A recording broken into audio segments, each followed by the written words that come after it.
Assalamualaikum warahmatullahi wabarakatuh. Alhamdulillah hamdan katsiran tayyiban mubarakan fi kama yuhibbu rabbuna wa yarda, wassalatu wassalamu ala nabiyyina Muhammadin wa ala alihi wa sahbihi wa man sara ala nahjihi bi ihsanin ila yaumiddin, wa ba'd. Allahumma inna nas'aluka ilman nafi'a wa na'udzubika min ilmin la yanfa'. Hadirin yang Allah muliakan, tidak ada kata yang pantas untuk kita ucapkan pada kesempatan kali ini kecuali bersyukur kepada Allah atas segala nikmat dan karunia yang Allah berikan dan Allah limpahkan kepada kita. Nikmat yang kita tidak mungkin bisa hitung satu demi satu, khususnya nikmat iman, nikmat Islam, nikmat hidayah, nikmat ilmu, nikmat kajian, nikmat yang membuat kita merasakan kebahagiaan di dunia dan di akhirat jika ilmu itu kita pelajari dan kita amalkan. Dan kita bersyukur kita kembali bertemu dengan Riyadhus Shalihin, kitab yang begitu fenomenal di tengah-tengah dunia Islam dan diterima oleh umat, diterima oleh ulama dari zaman ke zaman. Dan hadirin Allah muliakan, masih bersama bab kesabaran yang dicantumkan oleh Imam An-Nawawi rahimahullahu ta'ala, Al-Imam Yahya bin Sharaf bin Murri bin Hasan bin Husain bin Muhammad An-Nawawi rahimahullahu ta'ala. Dan pada kesempatan kali ini kita akan masuk ke hadis berikutnya, hadis Anas radhiyallahu ta'ala anhu. Jamaah yang Allah muliakan, berkata Al-Imam Nawawi, semoga Allah merahmati beliau, orang tua beliau, keluarga beliau, orang-orang yang beliau cintai, dan seluruh umat Islam dimanapun berada. Beliau menyampaikan, wa'an Anas radhiyallahu ta'ala dari Anas radhiyallahu ta'ala anhu, qala Rasulullah sallallahu alaihi wasallam, beliau berkata bahwa Rasulullah sallallahu alaihi wasallam bersabda, idza aradallahu bi'abdihi khairan ajjala lahu al-uqubata fid dunya.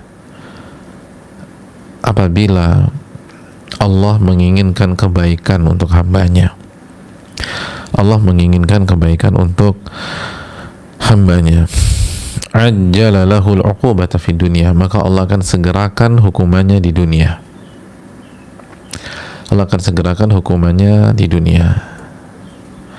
Wa idza aradallahu bi'abdihi syarra, dan apabila Allah menginginkan keburukan untuk hambanya, amsaka anhu bidzanbihi hatta yuwafiya bihi yaumal qiyamah, maka Allah akan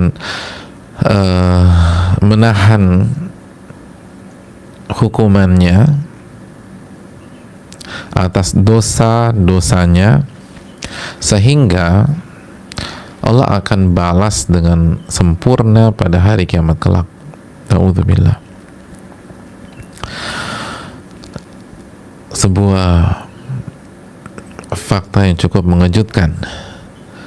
Jika Allah SWT menginginkan kebaikan kepada hambanya, maka Allah akan segerakan hukumannya di dunia.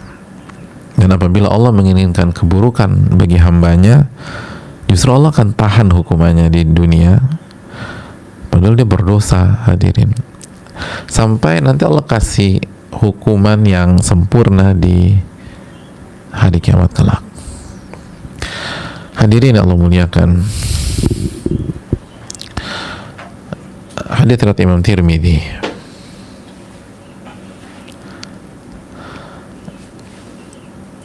Kita jelaskan hadis ini dulu sebelum kita masuk ke berikutnya.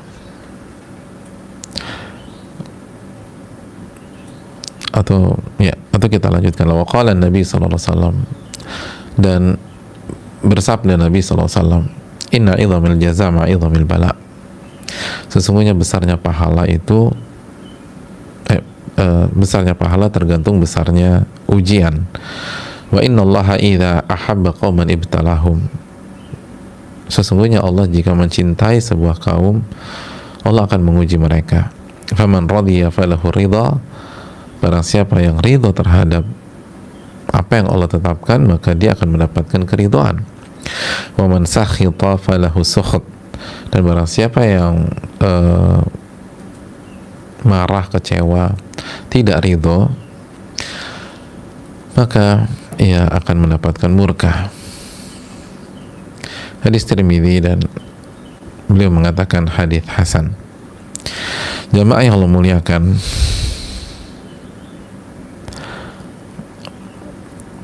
hadis yang luar biasa. Mari kita bersama-sama bersama hadis ini. Adapun Anas radhiyallahu ta'ala anhu sudah tidak asing lagi di tengah-tengah kita. Kita akan langsung masuk ke hadis tersebut. Pelajaran yang pertama, jamaah sekalian, hadis ini menunjukkan bahwa seluruh perkara itu di tangan Allah. Ya, seluruh perkara di tangan Allah Subhanahu wa ta'ala. Allah berfirman tentang dirinya, fa'alul lima yurid. Dalam surat Hud ayat 107, Allah melakukan apa yang Allah inginkan. Allah bisa lakukan apa saja, apa yang Allah inginkan. Dan Allah pun berfirman dalam surat Al-Hajj ayat 18, innallaha yaf'alu ma yasha. Sesungguhnya Allah melakukan apa yang Allah inginkan. Jadi mau ke kanan kayak, mau ke kiri kayak, mau atas, mau bawah, Allah melakukan apa yang Allah inginkan. Dan pastinya seluruhnya penuh dengan hikmah, karena Allah Al-Hakim, yang maha bijaksana. Tapi sekali lagi, apa yang Allah inginkan itu yang akan terjadi. Apa yang kau hendaki, itu yang akan terjadi. Walaupun aneh, kok bisa ya kalau kebaikan justru disegerakan hukumannya? Ya, fa'alu lima yurid. Allah melakukan apa saja yang Allah inginkan. Kok bisa ya ketika kita melakukan dosa justru ditahan sama Allah di dunia? Ya, innallaha yaf'alu ma yasha. Sesungguhnya Allah melakukan apa yang Allah inginkan. Hal ini harus menambah keyakinan kita kepada Allah, keyakinan kita kepada Rabbul Alamin, bahwa Rabb kita mampu melakukan apa saja yang Dia inginkan, apa saja. Jadi jangan berhadapan dengan Allah, jangan melakukan kemaksiatan, jangan dilawan, nggak bisa. Kita lawan Allah atau kita lawan agama Allah atau syariat Allah. Fa'alu lima yurid. Allah melakukan apa saja yang Allah inginkan. Itu pelajaran yang penting bagi kita, jemaah sekalian. Ingat, Allah akan melakukan apa yang Allah inginkan. Allah mencintai sebuah kaum, justru Allah uji dia.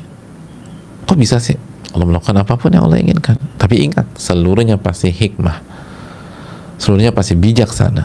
Itu keyakinan kita. Terlepas kita paham apa enggak, kita sadar apa enggak, kita mengerti hikmahnya apa tidak, itu urusan kita. Dalam arti ya salah kita nggak ngerti-ngerti. Tapi yang jelas penuh dengan hikmah. Itu pelajaran pertama buat kita. Pelajaran yang kedua, hadirin Allah muliakan, hadis ini menjelaskan bahwa manusia itu tidak akan luput dari kesalahan, tidak akan luput dari maksiat, tidak akan luput dari kelalaian mengerjakan hal yang wajib. Pasti ada miss, pasti ada khilaf, pasti ada dosa. Bukankah Nabi SAW bersabda, kullu bani Adam khata', setiap anak Adam banyak melakukan kesalahan. Jadi kita sepakati dasarnya dulu nih, dari hadis ini menunjukkan bahwa manusia banyak salah, manusia banyak khilaf, manusia banyak keliru, khata', banyak melakukan kesalahan. Nah, hadirin Allah muliakan, disinilah peran, jika Allah inginkan kebaikan terhadap hambanya, maka Allah akan segerakan hukumannya, karena kan kita pasti banyak kesalahan. Saya, jamaah sekalian, semuanya banyak kesalahan, banyak khilaf. Nah, salah satu cara Allah menginginkan kebaikan buat kita itu ketika kita buat kesalahan, Allah segerakan hukumannya di dunia. Bisa jadi kena hartanya, atau kena keluarganya, atau dirinya sakit misalnya, atau setiap pihak yang berhubungan dengan dia dan dia merasakan efeknya ketika pihak tersebut terkena. Jadi itu kalau Allah inginkan kebaikan buat orang tersebut. Mungkin ada pertanyaan, kok bisa sih gitu loh? Kok bisa? Hadirin yang Allah muliakan, jawabannya karena hukuman-hukuman itu menggugurkan dosa. Jadi kalau Allah segerakan di dunia, maka dosa-dosa itu pun digugurkan di dunia. Sehingga nanti nggak ada dosa lagi. Ketika hari kiamat nggak ada dosa lagi, karena sudah dibersihkan dengan musibah dan ujian-ujian. Nggak ada dosa lagi, karena sudah dibersihkan dengan musibah dan ujian.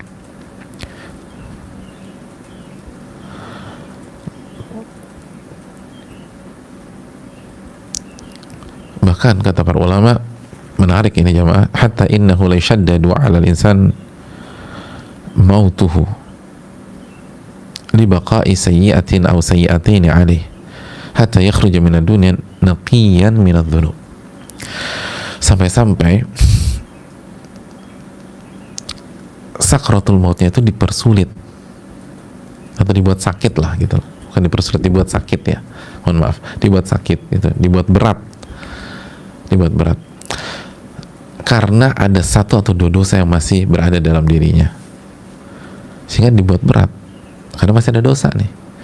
Sehingga ketika sakaratul mautnya dibuat berat, lalu dosa satu atau dua dosanya hilang, hatta yakhruja minad dunya naqiyan minadz dzunub, sehingga dia bisa keluar dari dunia dalam kondisi bersih dari dosa. Subhanallah. Jadi salah satu fungsi sakratul maut atau sebab kematian yang sakit itu menggugurkan dosa.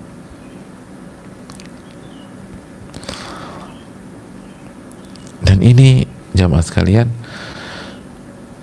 disabdakan juga oleh Nabi SAW dalam hadis lain, hadis Tirmidzi, ma yazalul bala'u bil mu'min wal mu'minah fi nafsihi wa waladi wa malih. Senantiasa bencana atau musibah bencana atau musibah itu menimpa seorang mukmin dan mukminah pada dirinya, pada anaknya, pada hartanya, akan senantiasa kena terus musibah, akan kena bencana terus, ada aja ya, anak lah ya, misalnya kepala sakit lah, mungkin vertigo, besoknya anak kecebur got lah, terus lusanya toko kelontongnya kebakaran, pokoknya gitu terus gitu, nggak selesai kan gitu ya. Musibah ujian tuh kan dalam kehidupan kita nggak selesai. Satu selesai, masuk lagi ujian kedua, nggak, ini ujian kedua selesai, masuk lagi ujian ketiga. Terkadang ujian kedua belum selesai, ujian ketiga udah masuk. Hadirin Allah muliakan, hatta yalqallaha ta'ala wa ma'alaihi khati'ah. Dan itu akan terus berjalur, terus berlangsung, terus berjalan pola itu ya. Senantiasa musibah atau ujian menimpa seorang mukmin dan mukminah di dirinya atau di hartanya dan di keturunan atau anaknya, sampai dia bertemu dengan Allah dan tidak membawa dosa apapun juga. Allahu Akbar. Tidak membawa dosa apapun juga. Tidak membawa dosa apapun juga. Kenapa? Dosanya sudah habis dengan musibah.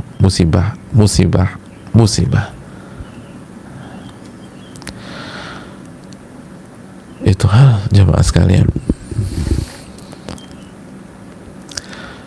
Jadi kalau kita dapat musibah, jangan marah-marah sama Allah, jangan kesel sama Allah, jangan sok tahu.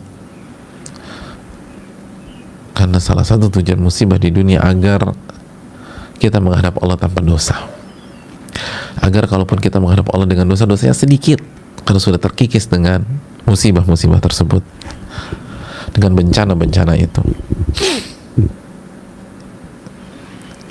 Dan hadirin Allah muliakan, dan kalau kenanya di dunia itu sangat-sangat ringan dibanding azab akhirat. Ya udah, mendingan kena di dunia gitu, sebagian orang mengatakan. Karena kena di dunia, yang nyeseknya itu tuh, nyeseknya, yang sakit hatinya itu nggak ada apa-apanya dibanding azab di akhirat. Nggak ada apa-apanya dibanding azab di akhirat. Hadirin, kita tahu azab yang paling ringan dipakaikan sepatu dari api lalu otak mendidih, naudzubillah. Maka nyeseknya kita, sakit hatinya kita, marahnya kita, sebelnya kita, atau terlukanya kita, atau apapun musibah, gak ada apa-apanya. Ini tanda Allah inginkan kebaikan agar dosa-dosa kita terhapus dengan hal yang cukup ringan. Ya, karena kesalahan kita berdosa, Allah bisa ampuni langsung, tapi Allah juga bisa ampuni dengan musibah atau dengan bencana. Fa'alu lima yurid. Ingat lagi, Allah melakukan apa yang Allah kehendaki. Allah nggak bisa kita atur-atur. Jadi itu poin jamaah sekalian. Poin yang berikutnya, dan sebaliknya, jika Allah menginginkan keburukan kepada hambanya, maka Allah Subhanahu wa ta'ala akan menunda hukumannya di dunia, dibiarkan agar nanti di akhirat diazab dengan sempurna. Jadi buat senang dulu sama Allah Subhanahu wa ta'ala.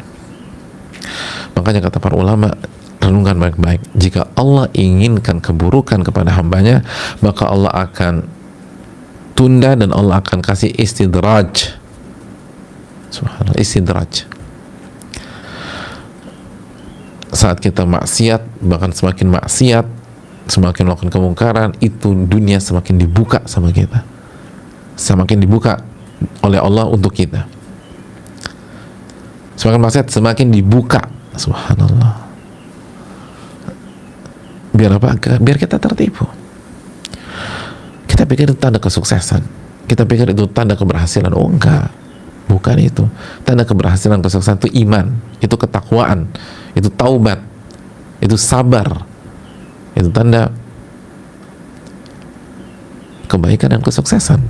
Adapun sebatas harta dunia atau fasilitas dunia, itu bisa jadi istidraj, diulur, ditunda. Makanya kan jamaah sekalian yang Allah muliakan,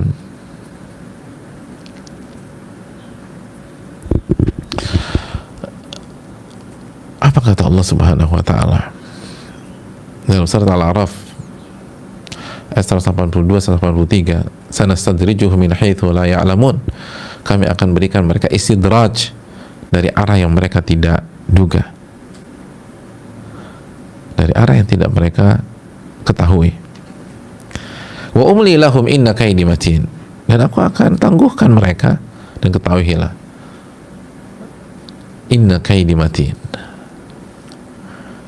kemampuan Allah untuk membuat sebuah kaid, sebuah trik, sebuah konspirasi dan seterusnya, itu sangat-sangat kuat, matin, sangat hebat.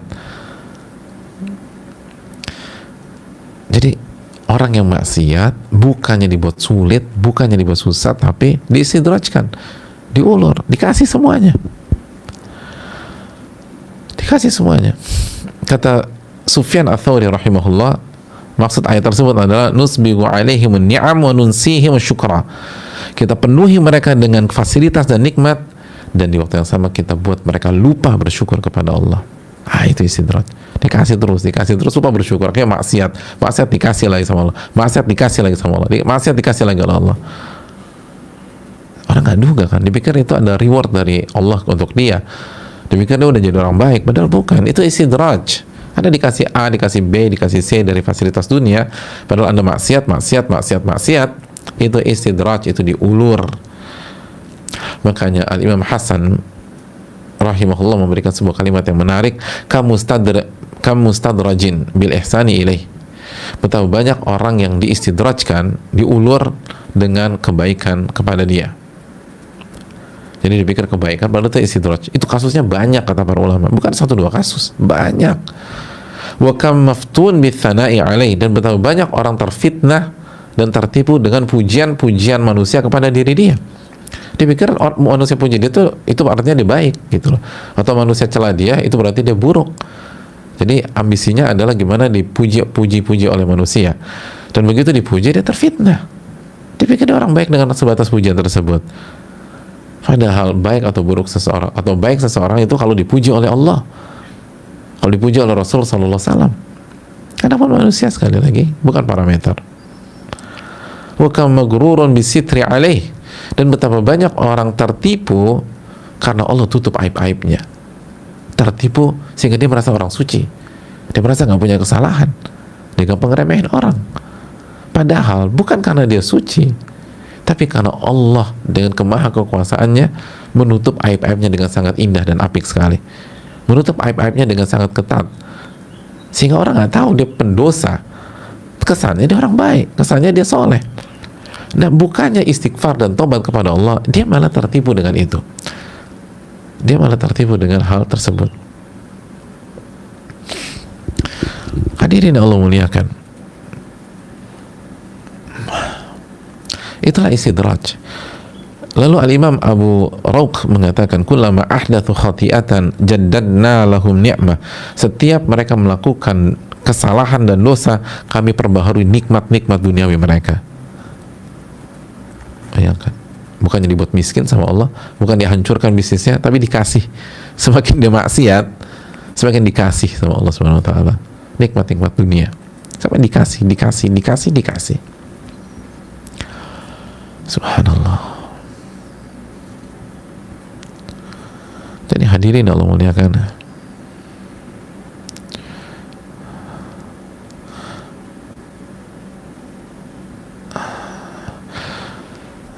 ini yang perlu kita renungkan. Makanya apa firman Allah surat Al-Mu'minun ayat 56, ayahsabuna annama numidduhum bihi min malin wa banin nusari'u lahum fil khairati bal la yash'urun.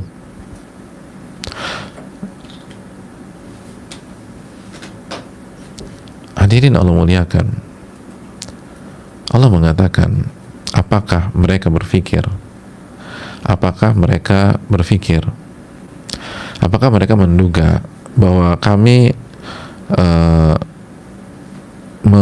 melapangkan mereka, memberikan mereka harta yang banyak, keturunan yang banyak, yang lucu-lucu dan lain sebagainya. Itu tandanya kami semangat memberikan kebaikan kepada mereka.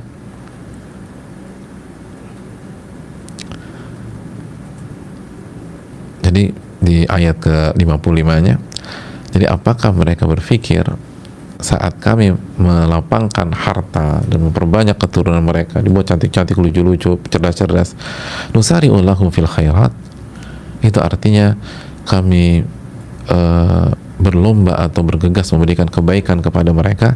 Bala yash'urun. Bukan begitu. Itu istidraj. Tapi mereka nggak sadar. Subhanallah, kata Allah, itu istidraj, itu buruk. Tapi mereka nggak sadar, mereka nggak ngerasa. Mereka nggak sadar. Dan itu yang paling parah kan. Yang paling parah kan orang salah dan tidak merasa dia salah. Itu paling parah. Orang salah dan dia tidak tahu bahwa dia salah.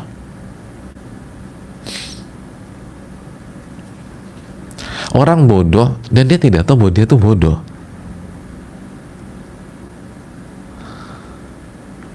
Dalam yang ngejelep banget ya. Jadi orang bodoh dan dia nggak tahu bahwa dia bodoh. Dia salah dan dia nggak tahu bahwa dia salah.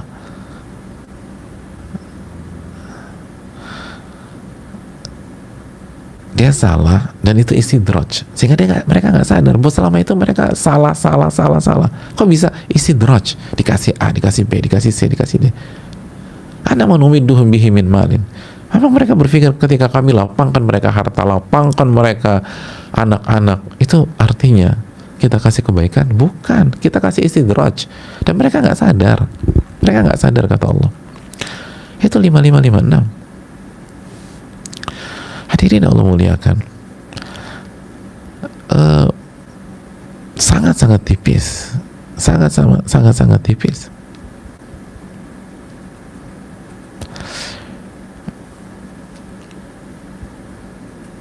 Seperti pada saat pandemi sekarang, ada orang yang bisnisnya sukses, dilancarkan oleh Allah, yang lain tumbang, dia harga sahamnya bagus, terus bisnisnya maju.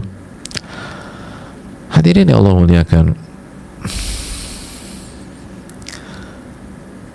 itu bukan berarti Allah baik sama dia, dalam arti Allah kasih kebaikan kepada dia, padahal dia nggak sholat, dia nggak menuntut ilmu, dia nggak punya waktu untuk kajian, dia nggak punya waktu untuk mengamalkan ilmunya.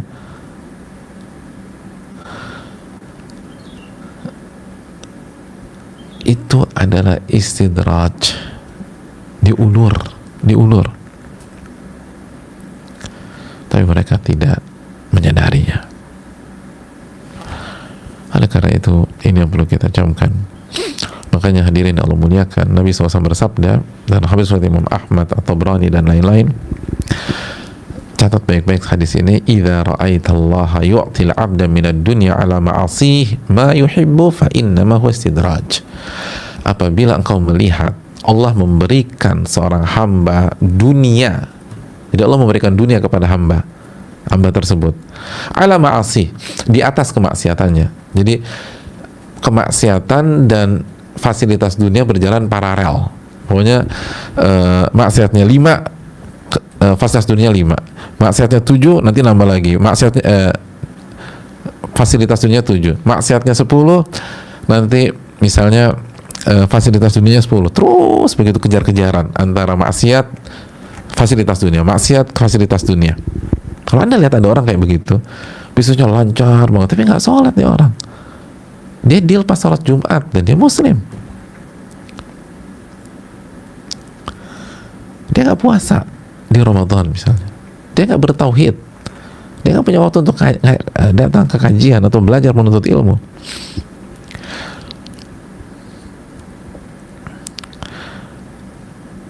Tapi dunia yang dia inginkannya tuh dikasih terus, ma yuhibbu, dunia yang dia inginkan dapat terus. Dunia yang dia cintai dapat lagi. Dunia, orientasinya dunia, dan dia dapat itu. Padahal maksiat terus. Kata Nabi SAW, fa inna ma huwa istidraj. Itu yang namanya istidraj. Itu namanya. Lalu Rasulullah SAW membacakan firman Allah dalam surat Al-An'am ayat 44, falamma nasu ma dzukiru bihi fatahna alaihim abwaaba kulli syai' hatta idza farihu bima utu akhadnahum baghtatan fa idza hum mublisun. Dan ketika mereka melupakan apa yang diperingatkan kepada mereka, mereka lupa firman Allah, mereka lupa ajaran Allah Subhanahu wa taala. Apa yang terjadi? Fatahna alaihim abwaaba kulli syai'. Justru Allah buka pintu-pintu dunia, semuanya Allah buka. Hatta idza farihu bima utu, sampai ketika mereka gembira dan tenggelam dalam euforia, akhadnahum baghtatan, kita ambil mereka secara mendadak, fa idza hum mublisun, dan mereka shock dan hancur. Hadirin yang Allah muliakan,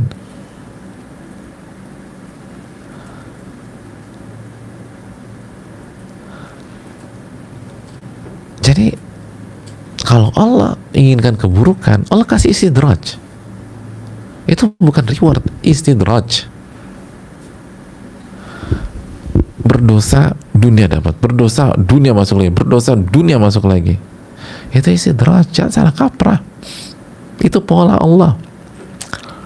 Kita yang jadi masalah, para kacamatanya dunia, jadi pikir, dia Masya Allah tuh uangnya atau bisnisnya atau fasilitasnya, berarti ini orang soleh. Loh, nggak ada hubungannya. Kalau itu parameter, Fir'aun lebih bagus, lebih soleh daripada Nabi Musa alaihi salam. Parameternya itu ada pada iman, ada pada kesabaran ketika ketimpa musibah, atau syukur ketika diberikan kenikmatan. Hadirin Allah muliakan,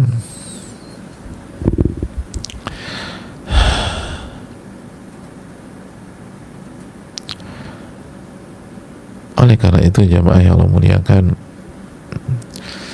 itu tanda keburukan seseorang, atau Allah inginkan keburukan atas dia. Allah buat dulu Allah kasih istidraj, terus dia senang-senang, padahal itu bom waktu bagi dia, dan begitu nanti kembali kepada Allah dia diazab dan dihukum dengan sangat pedih. Na'udzubillah, na'udzubillah. Hadirin Allah muliakan, pelajaran yang berikutnya, kita masuk ke penggalan berikutnya. Hadits ini kembali membuka mata kita untuk terus bersabar, karena besarnya pahala tergantung beratnya ujian. Besarnya pahala tergantung beratnya ujian. Besarnya ganjaran itu tergantung beratnya ujian. Semakin berat ujian tersebut, semakin besar pahala yang diraih oleh orang itu. Dan ketika ujian atau musibahnya ringan, maka pahalanya pun juga tidak sebanyak kalau ujiannya berat. Karena Allah Maha Adil, jamaah sekalian.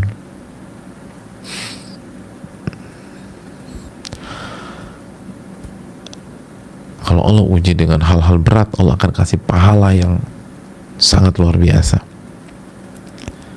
Tapi kalau ujiannya ringan, musibahnya ringan, pahalanya juga nggak seberat sebelumnya. Jadi jangan pernah melihat musibah dari satu sisi. Betul berat, tapi berat banget, benar. Kita nggak mengatakan ringan, kita nggak meremehkan kemampuan saudara kita. Kita nggak mengatakan masa itu aja nggak bisa, masa itu aja kesulitan. Nggak, berat, emang berat. Tapi ingat, di sisi lain, jangan melihat dari satu sisi aja. Sisi lain, pahalanya luar biasa. Pahalanya luar biasa. Ganjarannya luar biasa. Keberkahannya luar biasa. Marilah lihat sebuah objek secara utuh, jemaah. Lihatlah musibah secara utuh. Jangan lihat dari satu sisi kesulitan. Sulit. Kita respect kepada saudara-saudara kita yang menghadapi ujian dan cobaan yang sulit. Tapi lihat dari sisi lain. Allah berikan pahala besar. Allah berikan ganjaran yang sangat besar. Dan itu lebih besar daripada rasa sakit pada saat kita tertimpa musibah. Lalu pelajaran berikutnya ini tidak kalah luar biasa, jemaah. Wa innallaha idza ahabba qauman ibtalahum. Sesungguhnya Allah jika mencintai sebuah kaum, Allah akan uji kaum tersebut. Allah akan uji. Faman radiya falahu ridha wa man sakhita falahu sukhat. Barang siapa yang ridho, dia akan mendapatkan keridhaan. Dan barang siapa yang tidak ridho, maka dia akan mendapatkan murka Allah Subhanahu wa taala. Jadi hadirin Allah muliakan, ketika kita terkena musibah, jangan pernah berpikir Allah Subhanahu wa taala membenci kita. Enggak. Apalagi kita ibadah, kita sholat, kita puasa, kita bertauhid kepada Allah, lalu kita tetap kena musibah. Jangan pernah berpikir, kenapa sih aku kan udah hijrah, aku sudah mempelajari iman dan tauhid, aku sudah mengamalkan sunnah Nabi SAW, tapi kenapa masih kena musibah? Lalu sebaliknya, mas, musibah yang Anda alami di saat Anda menjaga ilmu dan amal Anda, itu adalah tanda cinta dari Allah Subhanahu wa taala. Tanda cinta dari Allah. Tanda cinta dari Allah. Itu baik. Tapi kenapa sih Allah Subhanahu wa taala menunjukkan cintanya dengan menguji kita? Hadirin Allah muliakan, yang pertama sekali lagi, fa'alu lima yurid. Kita sudah belajar ayatnya. Allah melakukan apa yang Allah inginkan. Allah melakukan apa yang Allah inginkan. Lalu Hadirin yang Allah muliakan, Allah ingin kita dapat pahala besar, karena tadi ini idhamil jaza ma'idhamil bala, sesungguhnya besarnya pahala tergantung beratnya ujian. Allah ingin kita dapat hal tersebut. Allah ingin dosa-dosa kita diampuni oleh Allah, jadi kita mendapatkan pengampunan dosa. Itu yang Allah inginkan. Makanya begitu Allah cintai, kasih deh biar dosa-dosanya dihapuskan. Terus juga jamaah sekalian,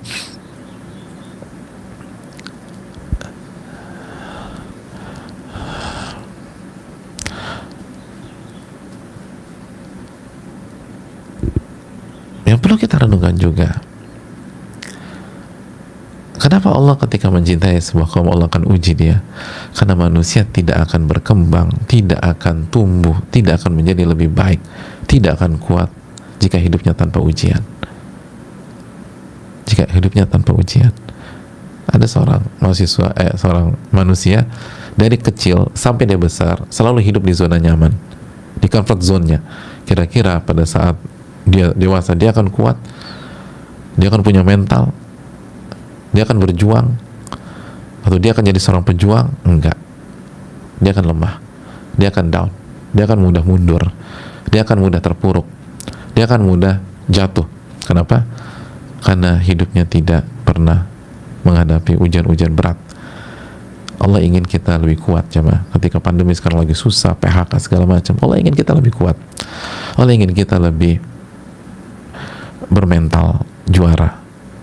Allah ingin kita lebih lebih berbobot lagi, lebih tough dengan iman dan ketakwaan kita kepada Allah. Makanya Allah uji. Manusia kalau nggak diuji lemah. Makanya kan kita tahu Al-Imam Mufli, Al-Imam Mawardi mengatakan ar-raha la tunalu bir-raha. Kenyamanan tidak akan datang dari kenyamanan. Artinya kenyamanan itu baru datang dengan kerja keras, kesulitan, dan keistiqomahan melewati ujian demi ujian sampai Allah kasih pertolongannya.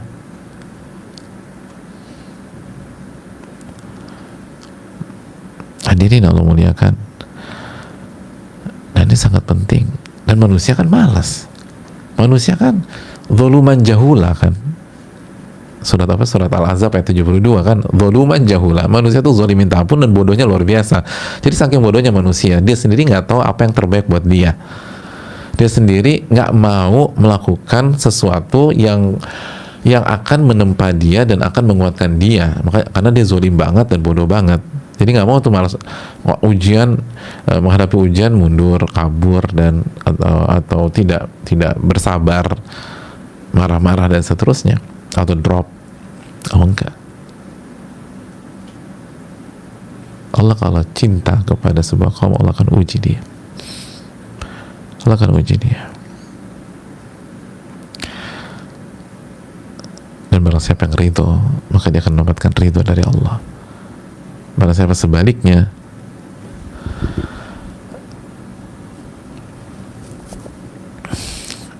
maka dia akan dapat murka Allah Subhanahu wa taala. Jadi sebaliknya, dia nggak ridho, dia protes, dia sesak dada, dia akan mendapatkan murka Allah Subhanahu wa taala.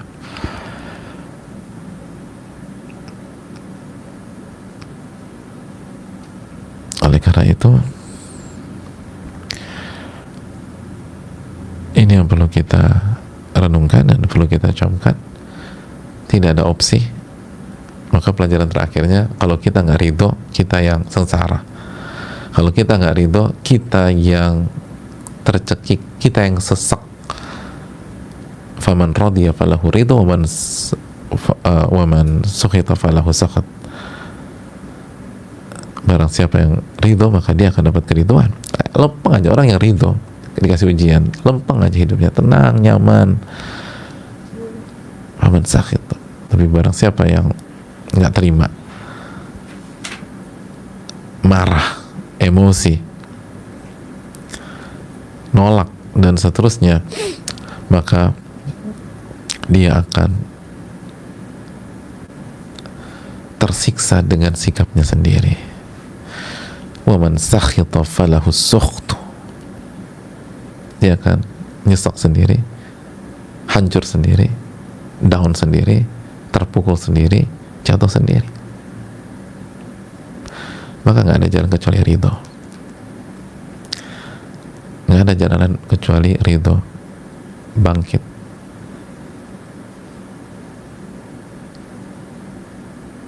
Bersabar, terus melangkah. Karena sekali lagi, kalau kita ridho, kita akan punya kekuatan. Allah kasih kita kekuatan. Kalau kita bisa menjalani ujian-ujian tersebut dengan baik dan dengan jalan yang diridhai oleh Allah Subhanahu wa taala. Ini yang bisa disampaikan. Semoga bermanfaat. Saya rasa cukup sampai di sini untuk kesempatan kali ini.